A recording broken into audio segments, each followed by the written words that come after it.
Welcome back everybody. Gue bilang juga apa semuanya di seluruh Indonesia. Ya, hal yang sudah saya sampaikan kemarin di video kemarin tentang ada sesuatu peristiwa yang luar biasa yaitu Super Tuesday yang nanti di Kamis kemarin itu terbukti bahwa ada 4 bank sentral terbesar di dunia telah menaikkan suku bunga. Super Tuesday artinya bank-bank besar di seluruh dunia menaikkan suku bunga. Ya, jadi ada 4 bank besar di dunia yang menaikkan suku bunga 50 basis poin. Ini satu hal yang sangat luar biasa. Jadi mulai dari Bank Sentral Amerika Serikat yang menaikkan suku bunga 50 basis poin dari sebelumnya 4% menjadi 4,5%, 4,50%. Kemudian Bank of England yang menaikkan suku bunganya 50 basis poin lagi. Jadi sekarang suku bunga Bank of England, Bank Inggris, ya, Bank Sentral Inggris sudah 3,5%, ya. Ini karena level tertinggi yang terjadi di negara Inggris sudah 14 tahun terakhir ini. Ini menunjukkan bahwa upaya-upaya yang dilakukan, ya, terus dari Bank Sentral Inggris untuk mendinginkan, ya, untuk menurunkan itu inflasi itu, karena inflasi paling tinggi sekarang terjadi di Inggris, ya. Sudah inflasi yang membuat harga-harga barang itu meroket ke langit di Inggris yang cukup luar biasa, harga bahan makanan, harga energi, ya. Jadi pasar tenaga kerja juga makin ketat di Inggris, ya. Harga-harga barang itu naik, ya. Tekanan inflasi itu tidak kunjung usai di negara Inggris ini. Upah juga banyak yang menuntut kenaikan upah, ya, karena tekanan biaya hidup di Inggris. Nah, ini sangat sekali sangat persisten, ya, dilakukan oleh para tenaga kerja, ya, di Inggris, ya, yang membuat kondisi ini makin terpuruk di ekonomi di Inggris, ya, memberikan respon yang sangat kuat terhadap kebijakan moneter di Inggris. Nah, inflasi Inggris itu sudah mencapai 10,7% year on year, ya, pada bulan November tahun 2022. Ini level yang tertinggi sekitar 40 tahun terakhir ini. Nah, harga-harga yang melonjak ini karena memang pasokan yang terhambat, ya, karena perang Rusia Ukraina, ya, setelah pandemik, ya, ada rantai pasok yang terganggu, ya, karena COVID-19 yang disebabkan penguncian juga, ya, ada serangan Rusia Ukraina, ya, dan juga masalah Brexit, ya. Nah, inilah yang mempengaruhi ada terjadi karena biaya hidup yang tinggi, ya, banyak terjadi mogok. Pekerja-pekerja melakukan mogok nasional karena mereka menuntut kenaikan gaji, ya, menuntut upah yang lebih tinggi karena inflasi yang terjadi, ya, tekanan biaya hidup, ya, ya, terus karena suku bunga yang naik karena inflasi ini membuat tabungan itu jadi banyak meningkat, sedangkan uang yang beredar jadi berkurang, ya, membuat juga makin banyak cost of fund, ya, biaya pinjaman yang tinggi sehingga sulit untuk mendapatkan kredit, ya. Inilah hal-hal yang sangat karena biaya pinjaman tinggi, kesulitan ekonomi makin membuat keterpurukan, tambah susah hidup, ya, makin susah, ketidakpastian ekonomi terjadi di negara Inggris, ya. Begitu juga European Central Bank, Bank Sentral Eropa, negara-negara Eropa itu, ya, juga menaikkan suku bunga 50 basis point. Jadi ada 50 basis point jadi sekarang sudah 1,5%. Ini juga karena bagaimana Bank Sentral Eropa mendinginkan, ya, membuat inflasi itu turun di Eropa yang rata-rata sudah 8,4% tahun ini. Target Bank Sentral Eropa di negara-negara Eropa sama dengan target dari The Fed, ya, Bank Sentral Amerika, untuk membuat inflasi itu kembali ke level 2%. Normalnya adalah di sekitar 2%. Nah, prediksi untuk Bank Sentral Eropa ini target inflasi ini bisa sampai tahun 2025. Jadi akan bertahap turun dari level 8,4% itu sampai menuju 2%, diprediksi itu di tahun 2025. Nah, dan juga Bank Sentral Swiss juga menaikkan suku bunga 50 basis point. Itu bank-bank besar, ada 4 bank besar terbesar di dunia. Ya, setelah itu juga akan terjadi nanti kenaikan suku bunga pasti diikuti. Kalau Bank Sentral Amerika menaikkan suku bunga, pasti akan diikuti oleh seluruh dunia. Tapi dalam hal ini kita bahas bahwa yang sangat berpengaruh adalah 4 bank besar itu. Bank Sentral Eropa, Bank Sentral Inggris, dan Bank Sentral Swiss, dan Bank Sentral Amerika Serikat. Bank Indonesia pasti menaikkan suku bunga, maka rupiah itu sudah pasti ya 18.000 itu sudah tidak bisa dibantah lagi. Tahun depan Anda akan makin susah melihat rupiah 18.000. Di semua negara Asia juga akan ikut menaikkan suku bunga. Itu dampak dari Federal Fund Rate yang naik, suku bunga Amerika Serikat, dan 4 bank besar ini yang saya sebutkan dalam Super Tuesday ini. Nah, dampak-dampak ini Anda perhatikan bahwa walaupun hari ini Indonesia laporan positif mengenai tentang neraca perdagangan negara Indonesia ini ada peningkatan 5,16% ya neraca perdagangan kita, tetapi rupiah kita tetap melemah 15.620 mau ke 15.700 lagi. Tidak ada pengaruh, tidak ada dampaknya sama sekali. Karena apa? Walaupun neraca perdagangan kita surplus, ekspor kita masih banyak, tetapi dana hasil ekspor itu masih diparkir di luar negeri. Karena kita melihat bahwa cadangan devisa kita itu tetap melorot terus, ada capital outflow yang keluar. Nah, Anda bisa lihat data, kita lihat data cadangan devisa mulai akhir ya, jadi Desember 2021. Jadi cadangan devisa akhir Desember 2021 itu kita punya cadangan devisa 144,9 miliar US dollar. Telah terjadi capital outflow 10, jadi dikurangi ada sekitar 10,9 miliar lebih yang keluar. Karena cadangan devisa bulan November sekarang ini, bulan November 2022 itu sudah di angka 134 miliar US dollar. Dari Desember 2021 144,9 miliar US dollar. Berarti ada 10,9 miliar US dollar yang terbang keluar. Capital outflow terus keluar. Walaupun data ekonomi positif tidak berpengaruh, rupiah itu tetap melemah saja. Inilah yang saya selalu katakan, 18.000 sudah saya prediksi dari tahun 2021. Rupiah itu akan menuju 18.000. Hal ini sebenarnya, ya, saya selalu katakan bahwa segala daya upaya yang dilakukan oleh Bank Sentral Indonesia, Gubernur Bank Sentral, Bapak Peri Warjio, mohon maaf, tidak bisa membendung arus capital outflow itu. Tidak bisa membuat rupiah itu kembali di bawah 15.000. Saya berani taruhan leher saya tidak akan mungkin terjadi. Kenapa saya bisa katakan itu? Ini logika ekonomi. Logika ekonomi yang saya pelajari dari tahun 1998, pertama kali mengenal dunia foreign exchange ini. Bahwa sejarah itu pasti berulang kembali. Rupiah kita akan harus membentuk double bottom tembus 18.000 itu. Karena dia sudah pernah menyentuh level terendah di 17.000 sekian. Jadi kalau rupiah 18.000 itu secara teknikal itu masuk ke dalam logika orang trader forex. Jadi kita sudah bisa melihat sesuatu yang belum terjadi. Ya, buktinya mau menguat, apapun yang dilakukan menguat data-data positif dari Indonesia, tetap saja rupiah itu tidak bisa di bawah 15.000 sekarang ini. Itu fakta ekonomi yang saya katakan, itu selalu bilang fakta yang akan terjadi.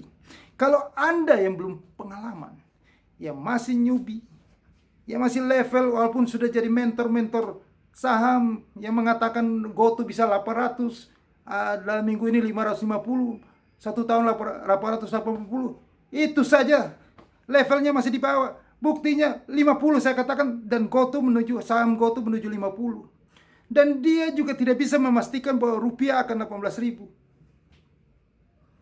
Dan saya pastikan rupiah akan 18.000. Anda tinggal tunggu aja waktu rupiah 18.000. Ini kesempatan peluang besar untuk Anda investasi di dolar rupiah. Karena kalau rupiah tembus 18.000, apa yang sudah pernah diucapkan oleh Ibu Sri Mulyani waktu awal-awal pandemik tahun sekitar bulan Maret atau April tahun 2020, Anda ingat, Ibu Sri Mulyani selalu sudah mengatakan jika resesi dunia terjadi, Indonesia mendapatkan dampak resesi, rupiah bisa 20.000. Itu sekali saja dia ngomong gitu. Dan itu akan mengarah ke sana. Anda harus tahu Ibu Sri Mulyani adalah orang yang punya jam terbang tinggi di bidang ekonomi, mantan direktur IMF. Ya, jadi pasti terjadi. Tetapi saya katakan 20.000 tembus dulu. Oke. Nah, Anda bisa lihat.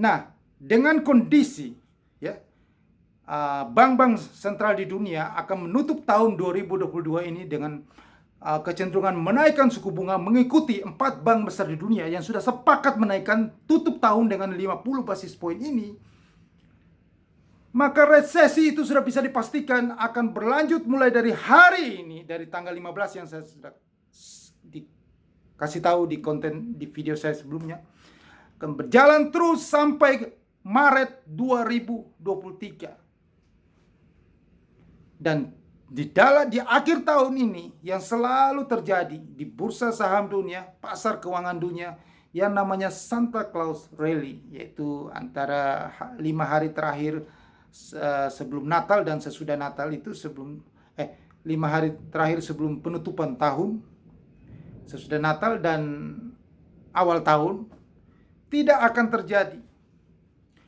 Tidak akan terjadi di tahun 2022 ini. Minggu depan itu market sudah crash, turun tajam itu.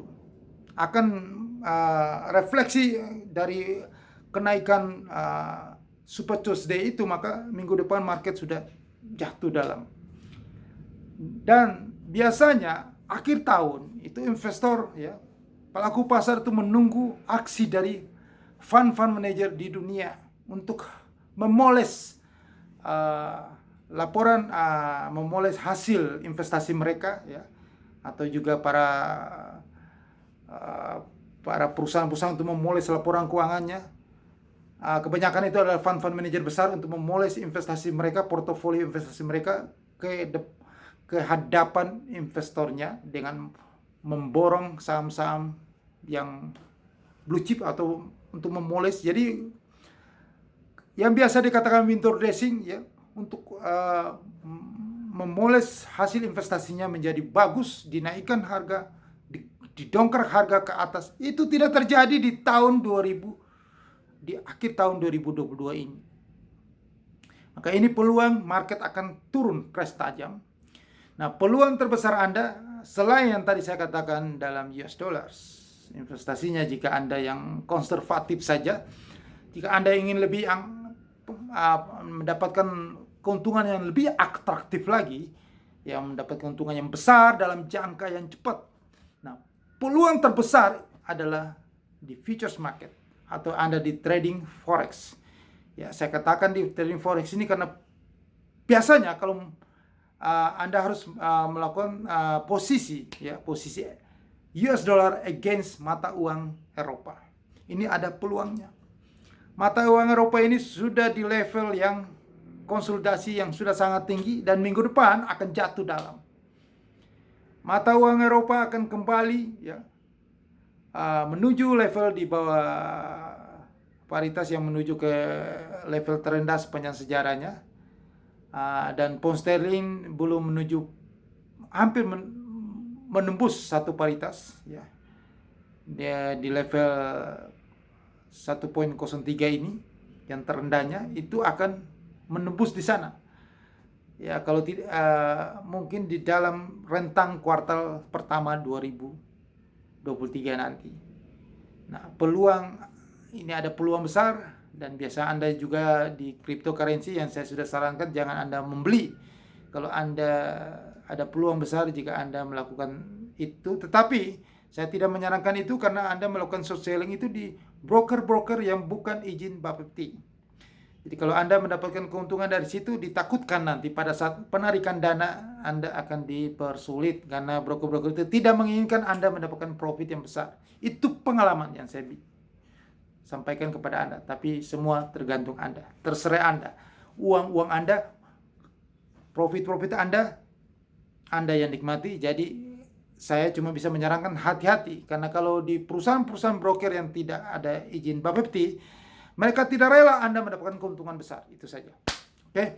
Nah, saya sarankan kepada Anda untuk trading futures itu harus di broker-broker izin Bapepti. Broker-broker yang terregulasi dengan Badan Pengawasan Perdagangan Berjangka Komoditi. Karena ini adalah anjuran pemerintah. Karena pemerintah lah yang menyarankan seperti ini. Kalau Anda masuk ke dalam broker-broker yang bukan terregulasi, ya, tidak ada izin dari Bapepti, Badan Pengawasan Perdagangan Berjangka Komoditi, maka pemerintah angkat tangan. Urusan penarikan dana susah dan urusan segala macam kesalahan apalah sistemnya chart dan segala macam, itu tanggung urusan Anda dengan broker yang kagak jelas itu. Yang Anda hanya bisa mengetahui broker itu by email, website, ya. Kantornya kagak jelas, Anda tidak ketemu muka dan muka, ya, hanya by email, by dunia maya-maya ini. Nah, sudah terjadi kan, ya, seperti kasus Binomo, ya. Terakhir, ya, berita yang keluar, ya, investor yang dirugikan merasa ngamuk-ngamuk karena DS tidak dikenakan sanksi yang berat, ya, malah tidak disita. Itu semuanya. Jangan seperti itu lagi. Jangan terjadi seperti Anda, ya. Karena itu semua tidak terregulasi dengan Badan Pengawasan Perdagangan Berjangka Komoditi, ya. Kalau Anda masih mau mengalami hal yang seperti itu, lakukan saja urusan Anda. Karena yang penting saya sudah menyampaikan supaya Anda itu selamat. Jangan yang bijaksana, jangan mencari penyakit untuk diri Anda sendiri. Jika Anda mau tradinglah di broker izin Bapepti yang selalu diawasi, selalu mengikuti standar dan prosedur pemerintah. Oke. Bagi Anda yang tidak mengerti yang tadi saya bicarakan tentang futures market, peluang-peluang di futures market itu, Anda bisa segera email saya di kolom deskripsi di bawah ini. Saya akan jelasin khusus kepada Anda supaya dari tidak tahu jadi paham tentang apa itu futures market, dan Anda bisa menikmati peluang-peluang di futures market itu. Saya akan membantu Anda, juga akan memberikan Anda sinyal-sinyal yang terbaik. Pilihan di tangan Anda. Anda mau memanfaatkan peluang ini atau tidak, terserah Anda, ya. Silakan berkomentar yang positif, ya. Kalau tidak tertarik, tidak usah lihat dan tidak usah ikuti konten ini. Oke. Inilah peluang yang bisa saya sampaikan kepada Anda, karena ketidakpastian ekonomi ini akan berlangsung terus di tahun depan 2023, 2024 sampai inflasi.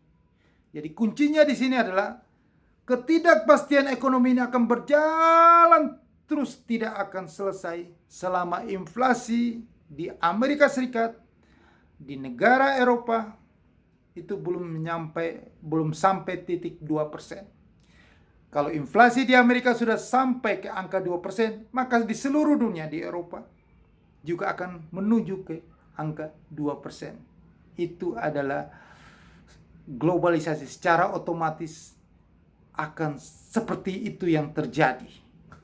Ya, jadi selama itu maka ketidakpastian ekonomi ini akan terjadi terus. Suku bunga dikerek naik, rupiah melemah.